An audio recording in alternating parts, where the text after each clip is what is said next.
السلام علیکم عزیز طلباء و طالبات،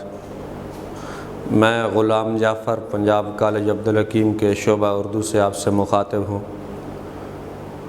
آج کے لیکچر میں ہم نظم اسلامی مساوات کے بقیہ اشعار کی تشریح مکمل کریں گے۔ یاد رہے اس سے قبل ہم پہلے لیکچر میں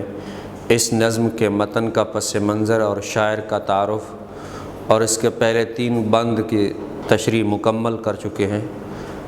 آج ہمارے لیکچر کا آغاز چوتھے بند کی تشریح سے ہوگا۔ نظم اسلامی مساوات کے چوتھے بند کا متن دیکھیے۔ کہاں بندگان ذلیل اور کہاں بندگان ذلیل اور کہاں وہ بسر کرتے ہیں بے غم میں قوت و نہ وہ،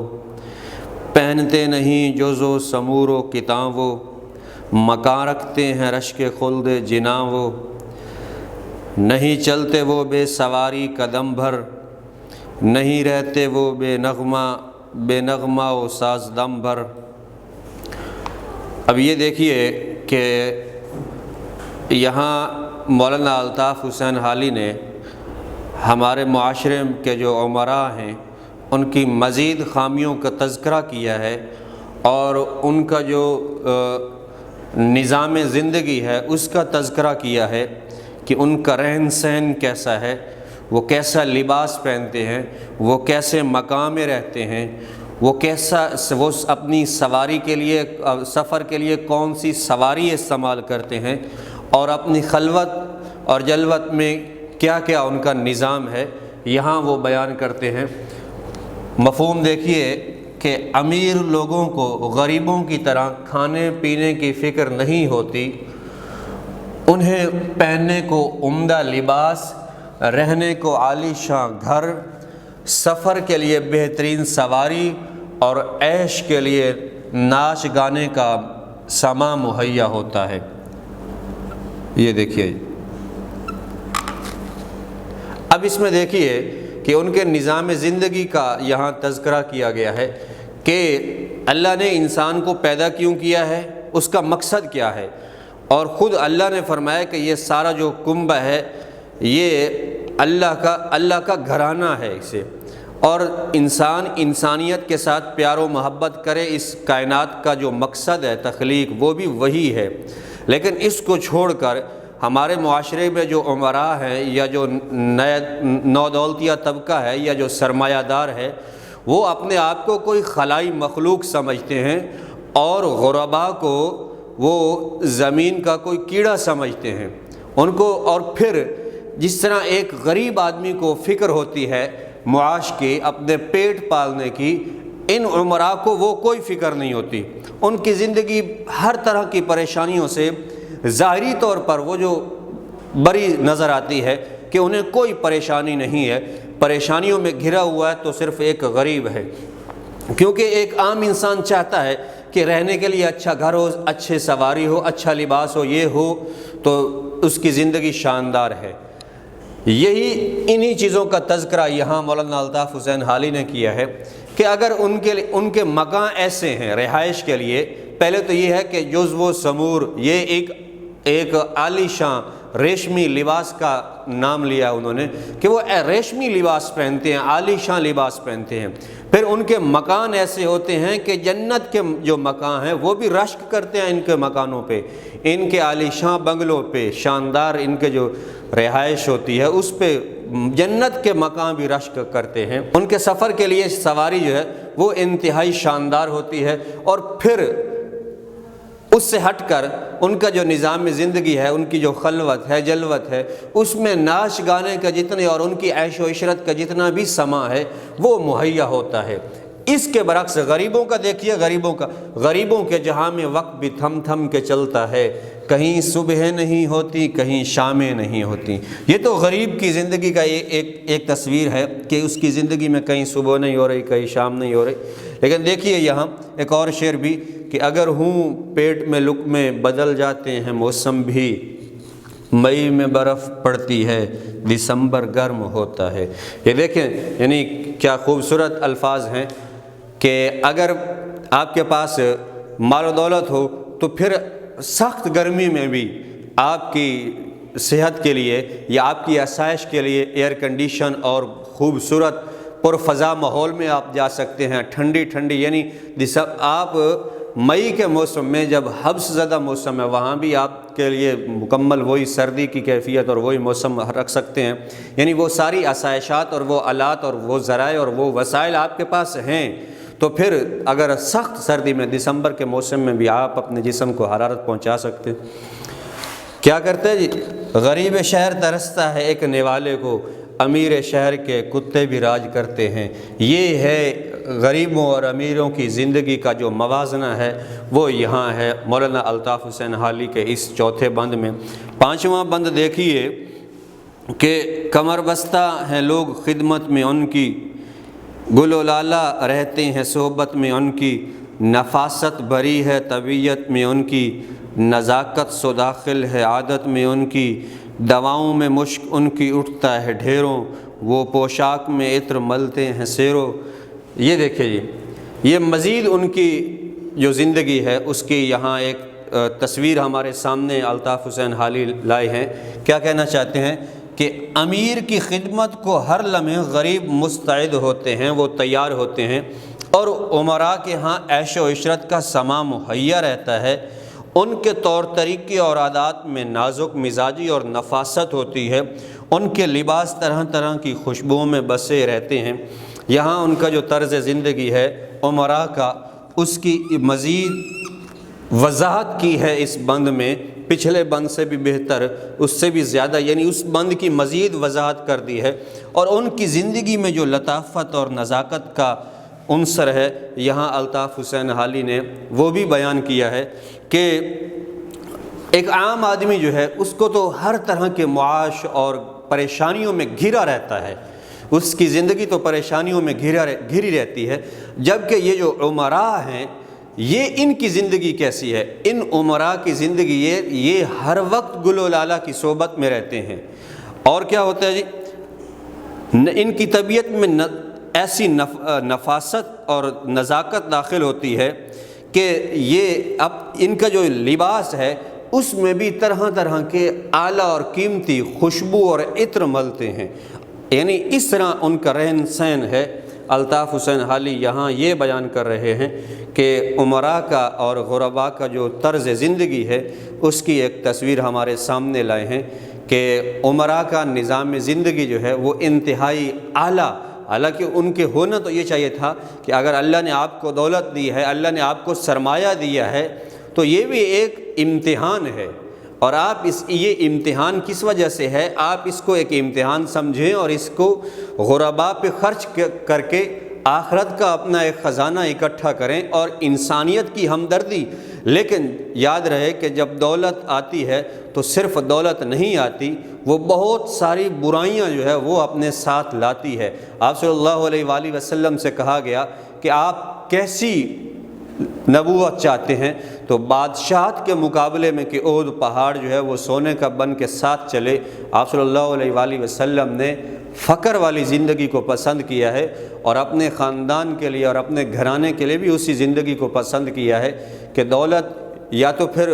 اس چیز کا اتنا فہم اور شعور دے، اللہ اس کا دل نرم کرے کہ اس کی دولت اس کے لیے ذخیرہ آخرت بنے، لیکن یہ بہت کم ہوتا ہے۔ عموماً ہوتا یہ ہے کہ امراء جو ہے وہ جب ان کے پاس دولت آتی ہے تو وہ پھر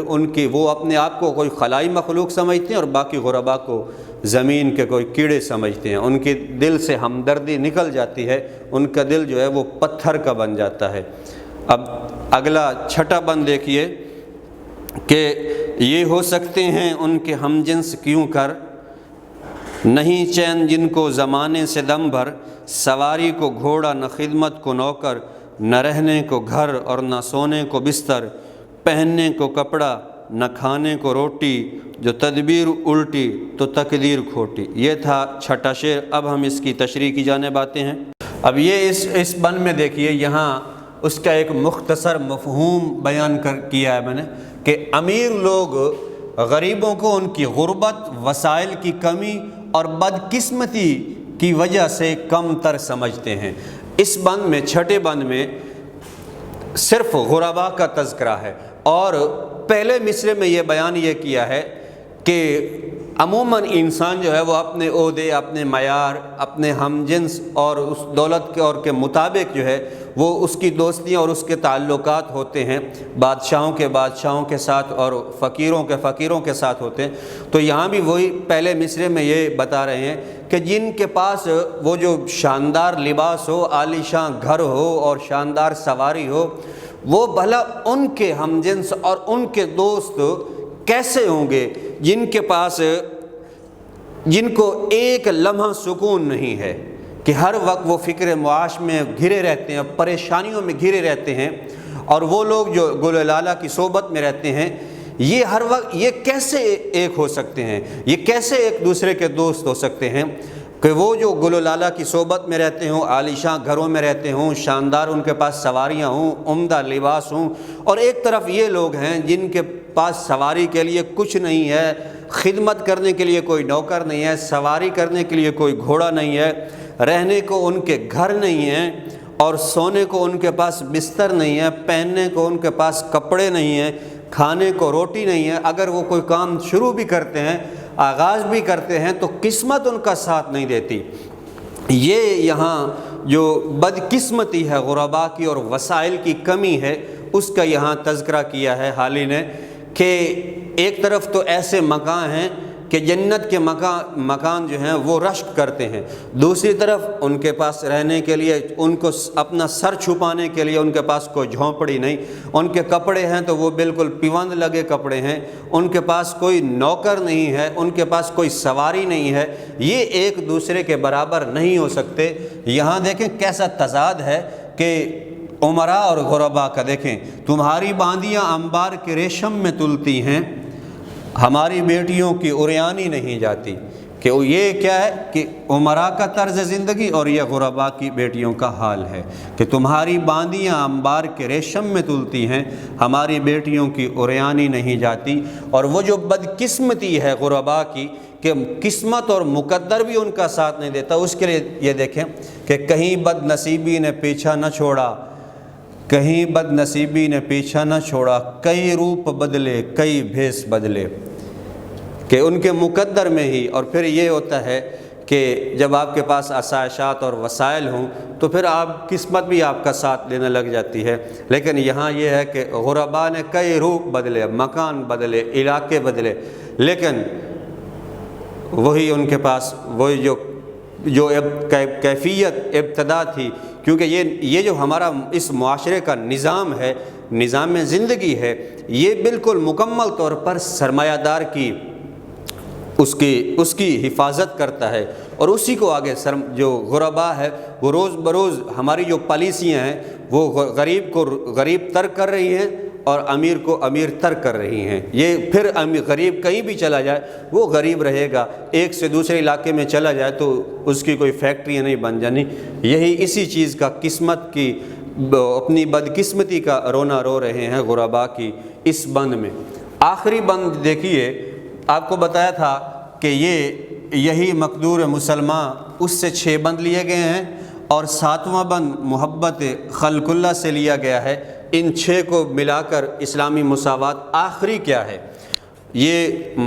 یہاں اس کا خلاصہ یہ ہے کہ چاہیے کیا، مقصود اور مطلوب کیا ہے۔ وہ یہ ہے کہ یہ پہلا سبق تھا کتاب خدا کا کہ ہے ساری مخلوق کنبہ خدا کا، وہی دوست ہے خالق دو سرا کا، خلائق سے ہے جس کو رشتہ ولا کا، یہی ہے عبادت یہی دین و ایمان، کہ کام آئے دنیا میں انسان کے انسان۔ مقصد حیات کیا ہے، انسان کی زندگی کا مقصد کیا ہونا چاہیے، مطلوب کیا ہے، ایک درد کیا ہونا چاہیے، اور انسان کی زندگی کا جو مقصد ہے وہ یہی ہے۔ کیا ہے جی؟ درد دل کے واسطے پیدا کیا انسان کو، ورنہ طاعت کے لیے کچھ کم نہ تھے کرو بیاں، کہ اسی واسطے اللہ نے پیدا کیا تھا، درد دل کے واسطے۔ اور آپ صلی اللہ علیہ وآلہ وسلم نے آخری خطبے میں فرمایا تھا کہ کسی کو بھی کسی لحاظ سے کوئی فوقیت حاصل نہیں ہے، نہ رنگ و نسب کے حساب سے، نہ دولت کے حساب سے، ہاں دین کے تقوی کے لحاظ سے ایک دوسرے سے کم تر ہو اور کم اور زیادہ ہو سکتے ہیں۔ عزت والا وہ ہوگا جو زیادہ متقی ہوگا، صرف اسی بنیاد پہ، باقی کسی بنیاد پہ، دولت، حسب، نسب کی بنیاد پہ کوئی ایک دوسرے سے اوپر نیچے نہیں ہے۔ اور پھر مخلوق سے محبت کا یہاں درس دیا گیا ہے کہ دیکھیں یہ صرف انسان نہیں، ساری مخلوق جو ہے وہ کیا ہے، تمام مخلوق اللہ کا گھرانہ ہے۔ اللہ کو سب سے پیارا شخص وہ ہے جو اس کی مخلوق سے پیار کرے۔ آپ صلی اللہ علیہ وآلہ وسلم بھی جو آئے ہیں وہ رحمت للانسانوں، انسان نہیں ہیں بلکہ رحمت للعالمین ہیں۔ تو یہاں تو انسانوں کو انسان نہیں سمجھا جاتا، وہ ان کو کیڑے مکوڑے سمجھتے ہیں۔ تو حالانکہ ہمارا جو مذہب ہے، یہ جو دین ہے، وہ تو جانوروں سے بھی محبت کا اور پیار کا سلوک، اور اس کی کئی مثالیں ملتی ہیں آپ صلی اللہ علیہ وآلہ وسلم کی زندگی سے کہ جانور اور پرندے کس طرح آپ صلی اللہ علیہ وآلہ، حتیٰ کہ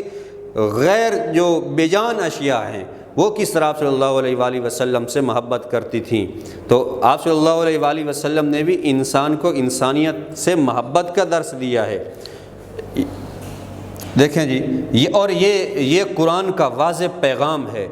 قرآن کا یہاں جو اہم نقطہ بیان کیا ہے، اور اس کائنات کا جو یعنی نظام زندگی وہ صحیح جو چلے گا جس رخ پہ، وہ یہی ہے کہ انسان انسان سے محبت کرے۔ ہیں لوگ وہی جہاں میں اچھے، آتے ہیں جو کام دوسروں کے۔ ساری چیزیں جو ہے وہ ہمیشہ آپ کے پاس نہیں رہتی، نہ آپ کی طاقت ہمیشہ آپ کے پاس رہتی ہے، نہ آپ کی دولت ہمیشہ آپ کے پاس رہتی ہے۔ یہ جلدی چلی جانے والی چیزیں ہیں، ان کو ایک آزمائش سمجھیے اور امتحان سمجھیے، اور ان کو اس رخ پہ لگائیے کہ یہ دنیا میں بھی آپ کی عزت کا سبب بنے اور آخرت میں بھی آپ کے لیے نجات کا سبب بنے۔